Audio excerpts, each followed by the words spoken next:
Hey guys, welcome back on my third episode on the Sit Down with Kiorah. Today I'm going to dive into my childhood wounds. I feel like this is a story I need to get out here. I feel like I haven't spoken my truth in at forever.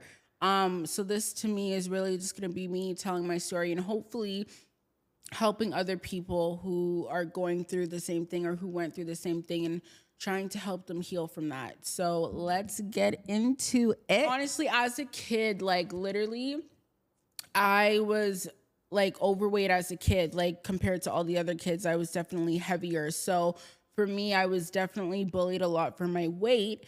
And then I would say I was the kid, I was chunkier and heavier.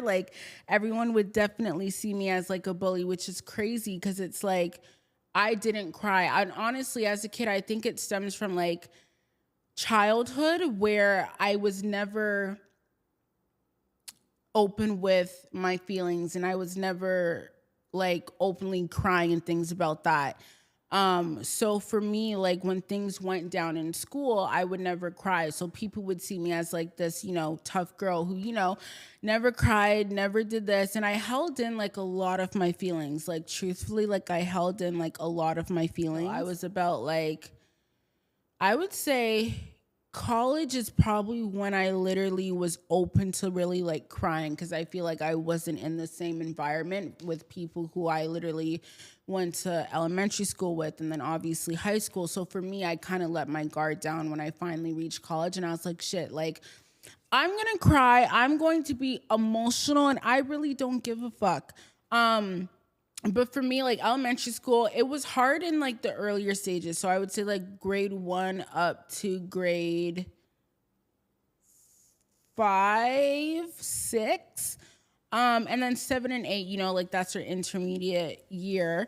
But no, I definitely got bullied a lot from elementary school for my weight. And then there was a period when I was in grade 4. I don't know how old I am in grade 4. I think you're what? 10? You're 10. And I recently, so I got diagnosed. Well, actually, I didn't get diagnosed. I searched it up and I ended up seeing this is what I have. So I picked out my eyelashes and my eyebrows. There was a point where literally, I don't know what it was stress from, but I think it was either from school or it was from things that were going on at home. And because I was stressed so much, I later had, I found out I had trichotillomania. And what that is, it's OCD. It's a disorder where people are affected with it, through different parts. For me, I targeted my eyebrows and my eyelashes. I literally had none. And at first, I didn't know what it was because there was obviously kids would notice and they would say things, but no one really was okay, why is this happening? So I don't think it was until maybe I don't remember what age I was, but there was a point where I was what is this? So I remember literally this exact moment. I was in my parents' room and I searched on, I think it was my iPad. I was what causes this to happen? When you literally pick out your eyebrows, where you literally are bald and have no eyebrows, no eyelashes. And they later said it was trichotillomania. And that basically is caused by stress. Like I said, I was going through definitely things going on at home and then things going on at school. So for me, I think it was because I was 10. You're 10 years old. You're literally a middle child. Shit is going down. And it's what the heck? I was 10 years old. And when you're 10 years old, you're a little girl. I mean, you're the middle child, you're going through all this shit. And you genuinely don't know how to cope with it, And I think for me, my coping was my trichotillomania. And it was relieving me from the stress. So I battled with that for about, honestly, I battled with that for a while. Now I don't see myself picking out my eyebrows and eyelashes, but in college, I found myself doing it still. It's something that comes and goes. I don't think it's anything that ever really goes away, but I really I discipline myself to where it's like I don't do it. But then grade 8, I definitely, so grade 8 is when I obviously was going into high school, and I remember I was like, shit, like, can't go into high school with no eyebrows or eyelashes. Like, we gotta really do this. So I stopped picking that summer. I stopped picking at my eyebrows and my eyelashes. And I did before, because I remember my grad pictures, I had eyebrows, and my graduation, I had eyebrows. And then, so going into high school, so no, before we go into high school, let's still circle back here on elementary school. So that trichotillomania was definitely an issue for me. But then also, like, I was always the girl, like, I mean, like, my friend group would switch up, but it wouldn't switch up in a way. But also I was like the one that, like, I just had not issues with everyone, but like girls were just, like girls. And it just made me, like, everyone thought like I was just like a bully, because tough girl that just didn't, express her emotions. But like, I just held it in, like, just because I didn't cry, like, like, doesn't mean like I didn't have feelings. I was trying to basically, and this is where I think like I'm wounded even still now, because it's like, I think because of how everyone saw me as like this tough girl, I was trying to live in that truth rather than like my own truth. Like, I was trying to keep up this, this show on who they thought I was rather than who I really was. So for me, that was definitely a huge thing. Going into high school is good. Grade 9, knew everyone, I was good. And then grade 10, COVID hit, shit went down, lost all my friends, which is crazy, because I remember this one girl, like, literally, she definitely, like, did me so dirty, and it was someone, like, I knew from elementary school. And it's just crazy how she switched up, because it was like, when no one wanted you coming to this, like, high school, like, I was literally there defending you, and then you, like, you do what you do. And then, like, I think, like, even, like, now, like, a lot of best friends, like, not best friends, but a lot of issues I have with, like, friends, I would say, is because of, like, my ex-best friends, because she would, like, make me feel a type of way for, like, telling her how, like, she should basically treat me as, like, her so-called best friend. Like, I would always have to tell her, like, you should call, you should text, you should, ask her this, ask her that. And she would make me feel bad about it, like, all the time. And I would just be like, no, and we just stopped talking. But basically what I'm trying to say, she made me feel like I was asking for too much, when it's like, if you and I are best friends, like, it shouldn't be that I have to be telling you this. And this is where it falls back on me, and it's really my fault, because it's like I kept going back to the same person time and time again, even after she did me wrong. But I did treat, I'm not gonna lie, like, and this is what I'm saying, like, God will show you, God will put people into your life. And I learned seriously from this one experience that the way I would come across sometimes wasn't always the best. Like, I'm not gonna lie, my communication was shit sometimes, and it wasn't always what I was saying, but it was how I was saying it. And till this day, I'm still working on that. But it was like a group of us. It was me and then my two best friends. One of them she was like my sister, like, literally, like, loved that girl, like, so much. Like, she was literally like my sister. Like, I literally did like everything. And there's a point where, like, my dad even asked about her. My dad does not ask about my friend. So if I know my dad's asking about you, like, he genuinely just knows. But basically that friendship ended because I was just I was such a shitty friend. Like, not because I wasn't treating her right in the sense where, like, calling and checking up, but, like, the way I would, like, talk to her was just so bad. And for me, it really took me losing that to really see, like, shit, like, I lost a good one. But then obviously, like, she had her moments and her times with me. So I'm not excusing, like, like, she was just perfect. Like, no, she definitely did her shit, too. But me losing that, like sister that I had in my life, like that really to me really opened my eyes, because I was like, damn, like you really lost like a good person. And from like, and honestly, like if I was talking to me the way how I talked to her, I don't blame her for leaving. But like for her, it's really like all love. And it's, you know, it's just, I wish her all the best. She's on her own journey. I'm on mine now. And that's generally just what it is. But I think certain situations happen, and sometimes like you're the villain in your own story, you know? And for me, when I was talking about, you know, my situations and how, you know, this person did this, like you're in your own journey, and sometimes that person's not the villain. Sometimes it's really you, and sometimes you're your own lesson. And for me, I was my own lesson in this case, because it's like I had to really realize what I was doing, and I had to grow beyond that and realize I can't do this moving forward. And I had to really realize like this is something that has to change. Like the way you talk to people has to change. And it did, because it's definitely not how it was before. Trust me on that.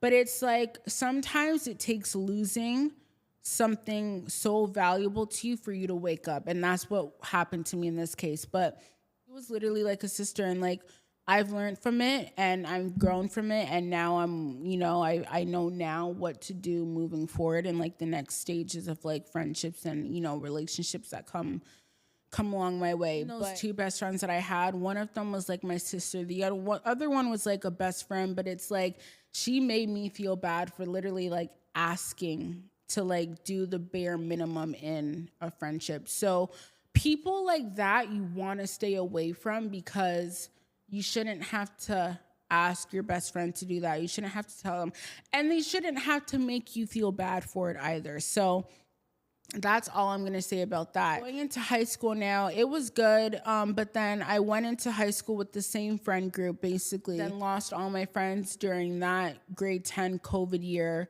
Ended up graduating early in high school because I did summer school like every summer. So that was good. Ended up graduating, focused, worked my ass off.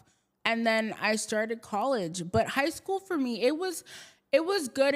It could have been better. I mean, COVID ruined it. But obviously, like, shit still went down in high school where, like, people obviously were just fucking people and just rude. But that's a reflection of who they are. So it's not a reflection of me. I mean, if that's the road you want to take, then go for it. I think like leading up to elementary school and high school and everything that just went down, especially in my friendships, I think a lot of parts that are wounded in me are like abandonment and trust issues, loyalty, and just that's where the self-love issue I think stems from. A lot of this is because I was trying so hard to fight for people to see me, and when I did do that, they made me feel bad about asking. So I think a lot of that really comes to surface here, where I need to heal that, because like my past doesn't represent who I am now. That's my past.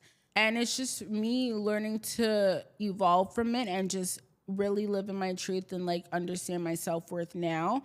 But it's like abandonment issues, I have to heal that. I have to heal trust issues. And I think like speaking from a lot of people all around the world, I feel like a lot of people definitely go through these things in childhood, and they don't necessarily tend to those wounds until they realize like, shit, like what's happening? Why am I still attracting the same cycle all the time? Why am I still going through the same stuff all the time? Well, it's because you didn't heal. It's because you didn't face what you were going through or what's in you head on. And you didn't really see what was really affecting you. And it's things that you needed to heal from your past. So my advice to anyone going through that is to really heal what it is that either affected you in your childhood or what's still affecting you now. Deal with it head on and know that your past doesn't define you. And just because it happened in the past doesn't mean it's going to happen in your future. And you have to strongly believe in that and stand firm on that, because I'm a huge believer, whatever you think is what you attract. So if you're thinking certain things, if you're being negative about it rather than being positive, God's going to give you exactly that, because you're focusing so strongly on something that just no longer serves you. So for me, when I went into college, College was actually a really good experience. I actually did enjoy college. My professors were great. They definitely helped me for sure. And it's one thing that I do want to say is that when I went into college and even high school, like I had really good ass teachers who would really thrive to help me and stuff that I didn't understand. And it definitely was something that made my experience better. When you have people who are willing to help you and sit down to help you, like that to me, like it just makes me want to go to a class more. It makes me want to learn what I'm learning even more than what I already am. And I do have to thank my professors because a lot of them really did help me through a lot of shit. College is a good run. Like classmates were good. I made some friends, lost some friends. But college, I think, is really a wake-up call for a lot of students and just a lot of people in general, a lot of teenagers. Like when you go in there, like it's you now. It's no one's holding your hand. No one's, gonna be dragging you along to help you do this and help you do that. And like you'll find some people who can do that, but it's not someone who's gonna cater to you like you had in elementary school and high school. Like this is really about you taking accountability and taking control of your own life and really just testing your waters and seeing, can you do this? Can you do that? Can you do da? It's really about balancing. Like that's where your work-life balance comes in, because when you're in college, man, like it's really about you finding out who you are, but also living in adulthood and you really figuring out your own shit and figuring out what it is that you want to branch off to and what it is that you want to, put your time and energy to. And I think college is a great experience for people because I think it helps you realize the bigger picture of things, and it helps you be more independent and it helps you create a schedule where you can be like, okay, you know what, here, this is this and this is that, and this is what I'm going to do moving forward. I think college is definitely an opportunity for you to not only grow, but it's an opportunity to find who you are. But definitely, I think through everything, I think college is when I definitely expressed myself more. I mean, college, it was a new environment, right? So I wasn't going in there with the people I knew from like elementary and high school. It was like something that was given. It was like a fresh start. Like I knew no one, It was like Kiorah can go in as who Kiorah is truly meant to be. And college is when I really started to express myself more and be more in tune with my feelings and more in tune with everyone else's feelings. I feel like for me, I hid a lot of parts of myself because people never saw me as like the emotional girl, They saw me as like the tough big girl. So for me, it was me like letting loose of like everything that people thought I was and who I thought I was, but I wasn't. So it definitely helped me a lot. But I think one thing that I can say like I took from this whole experience that I'm still taking now is you are powerful, you are enough, and you are worthy of so much when you allow yourself to be. And you will be just as you wish and you hope you are. So what I mean by that is think big, elevate your thoughts, because when you put that out there, that's exactly what's going to come back around for you 10 times more even. So it's just all about really diving into your truth, stepping into your power, and really just embracing everything for what it is and just going with the flow. And don't try to be someone you're not for other people. Live in your own truth and just realize that if you have to tiptoe around yourself, then they're genuinely just not your people, and that's okay. I mean, there's how many people in this world? So what if a group of people aren't for you? On to the next best thing, because trust me, when you lose something, one thing I've realized is God will always replace what you've lost with something even bigger and better than what you had before. So nothing's ever lost. It's always a gain, whether you see it or not. I hope this episode definitely helped a lot of you guys. And to honestly just show you that you're not alone is that other people, including myself, like we go through these things, and it's okay to vocalize and talk about it and really express yourself to the fullest and really just be honest with yourself and things that you were hiding before, and just live in your truth and know that your voice is your power, and I'm finding now that my voice is my power, and I often dim my light for a lot of people, and I hid that part of myself, and I'm no longer willing to do that. But I do want to say thank you so much for tuning in on this episode of Childhood Wounds. Thank you for joining the Sit Down with Kiorah, and I hope to see you back on the next episode. Bye, guys.